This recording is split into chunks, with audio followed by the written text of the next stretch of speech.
This Look at a conference will now be resolution. recorded. Look at a resolution regarding opening up the fields, mainly the Memorial Park baseball field, but it looks like also the resolution is opening up other fields too, correct, Mike? That's correct. So do you want to kind of give a quick recap? And Scott, thank you again for joining us. And if we have any questions regarding that part, Scott can answer them and we can get this thing done quick. All right. Well, you've all probably read my memo. Oh, are you getting feedback from me as well? No, I don't have anything. Okay, I was just hearing that on my end. I'm sorry. Where Councilmember Ryan proposed authorizing the baseball to proceed at the last regular meeting. Since then, we've tried to take a look at all of the elements associated with being able to provide a recommendation on this matter. Everything from the governor's executive orders to the Stay Safe Minnesota information to the Department of Health, the sports guidance stuff, deed, Department of Labor and Industry. All of those elements were looked at the point in time that we tried to put this together, and you'll find different entities have acted at different times before your action tonight. And so there are different rules that come into play at different times, depending on when some of these policies or government regulations change.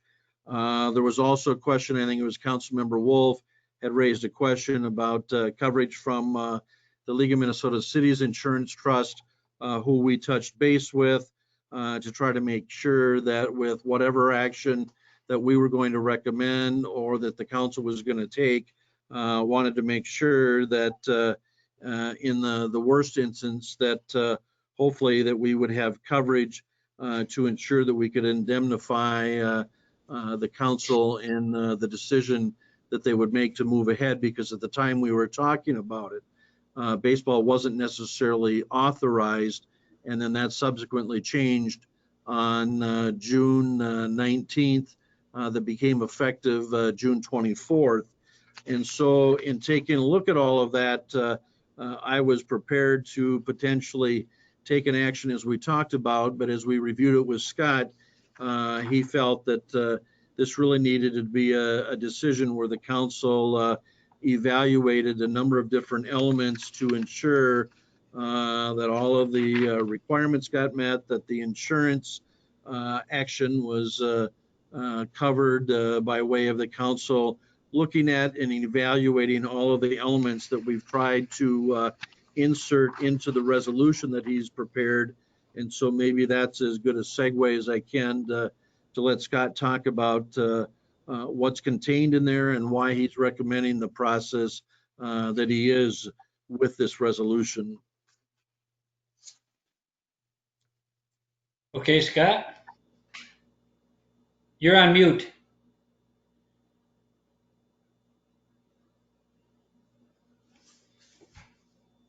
Yeah, we Scott, can't hear you. it looks like you're still on mute.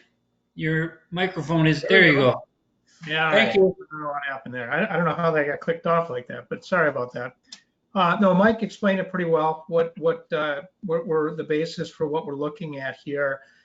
The reality is really, any decisions like this are being made in real time and switching every week, in all honesty, and they have switched since we first started working on this. But we believe we've got this in a position, or the resolution in a position to put the city council and anybody who uses the fields in the best possible insurable type state or position for any kind of defense that may come about if somebody were, and that could happen, try to make a claim based on a COVID-19 situation. Please keep in mind, we've checked with the League of Cities where we're at, how we should best do this.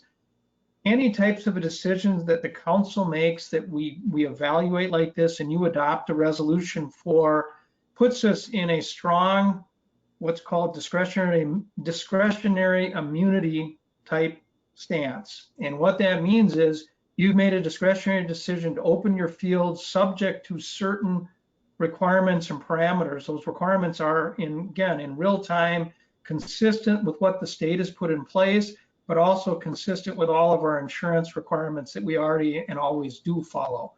The league basically would like us to adopt a resolution. They haven't asked cities to do that, but they do recommend that it be done. That's why I'm recommending we do it in this fashion. Again, it puts us in the best, most defensible position, has our policies up to date as where they need to be based on where the state is at this time, and will allow the fields to be open under these conditions. That's where we're at. Okay. Does anyone have any questions for Scott or Mike or anyone, I guess?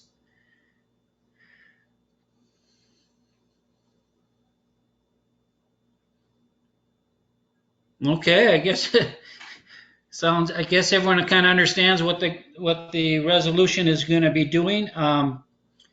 So with Chuck? that in mind,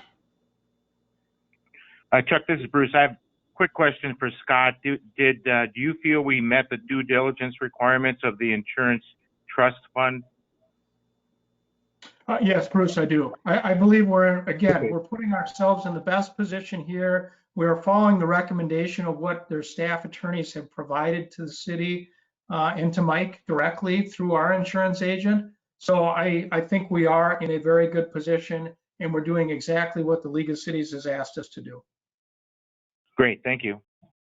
So presuming that this resolution gets passed, are we going to be communicating with any of the leagues? I mean, I think the Orioles are already kind of in the pipeline and have a preparedness plan put together, but the other leagues, you know, I don't want the kids just to show up on the ball fields, you know, thinking that they can go ahead and play. So how is that going to be monitored from the city's perspective?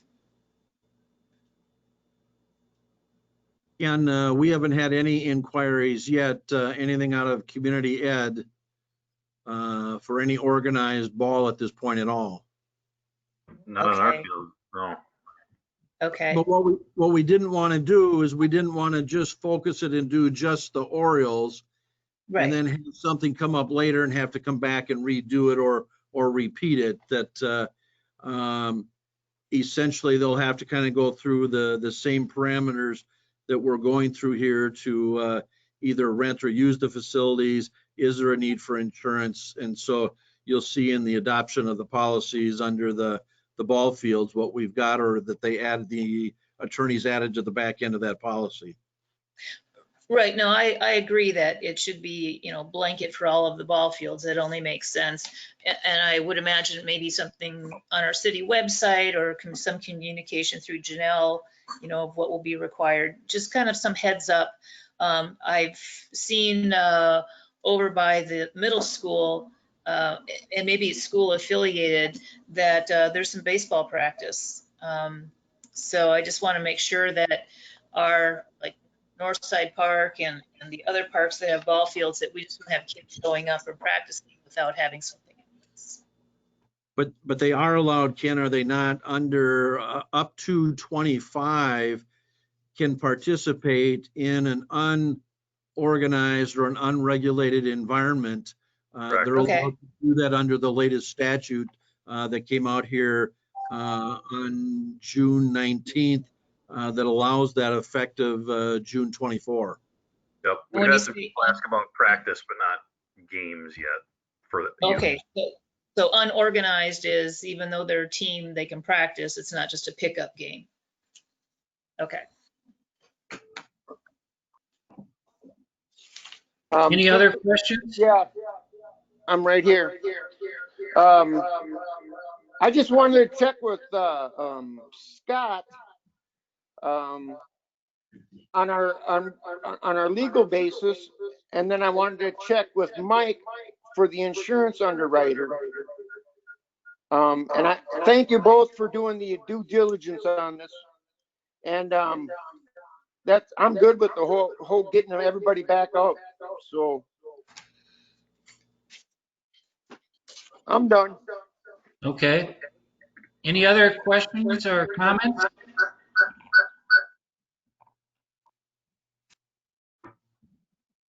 Well, if not, I guess I'll make a motion to approve the resolution. Second.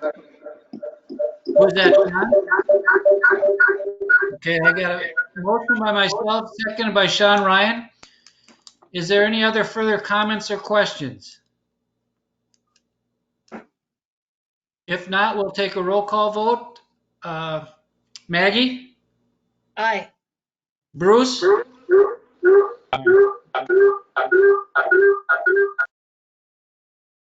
Sean? Aye. Rick? Aye. Chuck says aye, so the resolution passes 5-0. I don't think there's anything else on the agenda. Does anyone have any items they would like to discuss before we leave? Go ahead, Mike. There is a second one. Okay, There is the adoption of the ball field use policy that was last reviewed and approved by the council back in December of 2011. The changes to that is basically the recommendation from Scott's office was to add the insurance indemnification and the adherence to the COVID guidelines on the back end of that policy that it didn't previously used to have. okay. Anyone have any questions regarding the adoption of updating the ball field use policy?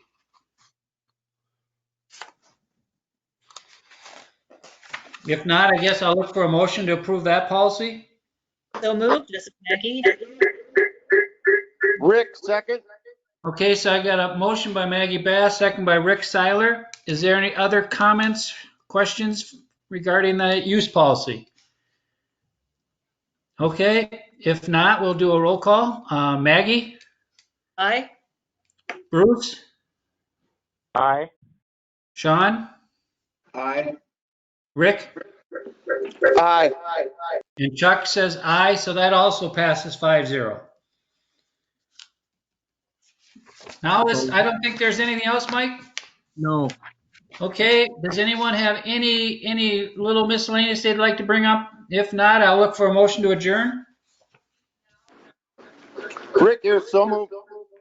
Okay, Rick, motion to adjourn. I will second that. So we got a motion for adjournment by Rick Seiler, second by Chuck Nicolai. We'll do a quick roll call vote for adjournment. Maggie, Aye. Bruce, Aye. Sean, Aye. Rick, Aye. and Chuck says aye. So the adjournment passes 5-0. Everyone enjoy the hot sweltering weather that's coming and stay safe. Thank you. Have a good night. Thanks, everybody. Have a good night.